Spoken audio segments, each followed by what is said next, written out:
বৃত্তের বহিস্থ কোনো বিন্দু থেকে বৃত্তের উপর অঙ্কিত সর্বাধিক স্পর্শকের সংখ্যা, ধর এটা যদি একটা বৃত্ত হয়, এটা যদি একটা বহিস্থ বিন্দু হয়, তাহলে বহিস্থ বিন্দু থেকে যে স্পর্শকের সংখ্যা এরকম করে দুইটা আঁকা যায়। তাহলে এখানে স্পর্শকের সংখ্যা হবে 2, একটা দুইটা। নেক্সট কোশ্চেনটা বলছে সাইন 60 ডিগ্রির মান হলো, সাইন 60 ডিগ্রির মান এটা মনে রাখতে হবে, এটা হবে √3/2। এখানে অপশন ডি নাম্বারটা সঠিক হয়ে যাবে। Next 1 plus cot square theta into sine square theta এর মান হলো, এখানে অপশন দিয়েছে, তো এটা বের করার জন্য 1 plus cot square theta into sine square theta is equal to 1 plus cot স্কোয়ারকে এইভাবে ব্রেক করা যায়, cos square theta by sine square theta into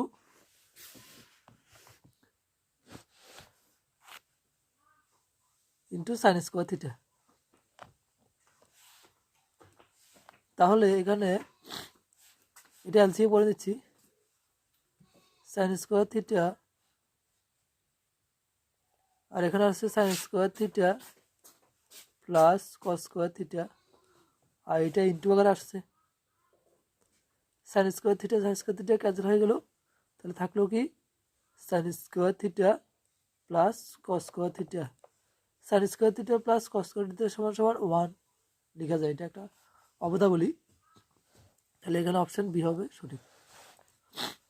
নিম্নলিখিত কোন সংখ্যাটি কোনো ঘটনার সম্ভাবনা হবে না? তাহলে সম্ভাবনা 0 less than is equal two, যে কোনো সম্ভাবনাকে এই রেঞ্জের মধ্যে রাখা যায়। তাহলে এখানে 0 থেকে ছোট হবে না, আবার 1 থেকে বড় হবে না, তাহলে এখানে সম্ভাবনা হবে মাইনাসের যে সংখ্যাটা রয়েছে, এটা কিন্তু মানে সম্ভাবনা হবে না, এটা এই রেঞ্জের মধ্যে পড়ছে না। সম্মিলিত গণবস্তুটি চিত্র হলো, এখানে যে চিত্রটা দিয়েছে এই চিত্রটার মধ্যে কি কি চিত্র রয়েছে নাম লিখতে হবে। ফার্স্ট এখানে দেখা যাচ্ছে এরকম করে একটা শঙ্কু এখানে দেখা যাচ্ছে, এটা হলো শঙ্কু চিত্র। তাহলে এখানে শঙ্কু পেয়ে যাচ্ছে একটা, আর এখানে আরেকটা জিনিস পেয়ে যাচ্ছে, এটা অর্ধগোলক একটা পেয়ে যাচ্ছে এরকম করে, তাহলে অর্ধগোলক আবার শঙ্কু থাকবে এখানে, তাহলে এখানে কোনটা হবে অর্ধগোলক ও শঙ্কু, এখানে অপশন এটা সঠিক হবে।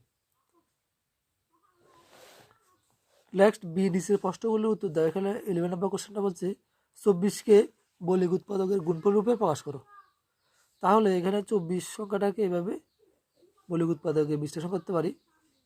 প্রথমে 2 দিয়ে ডিভাইড করবো, 2 দিয়ে ডিভাইড করলে হচ্ছে 12, আবার 2 দিয়ে ডিভাইড করলে হচ্ছে 6, 2 দিয়ে ডিভাইড করলে হচ্ছে 3। তাহলে এই সংখ্যাগুলি পেলাম।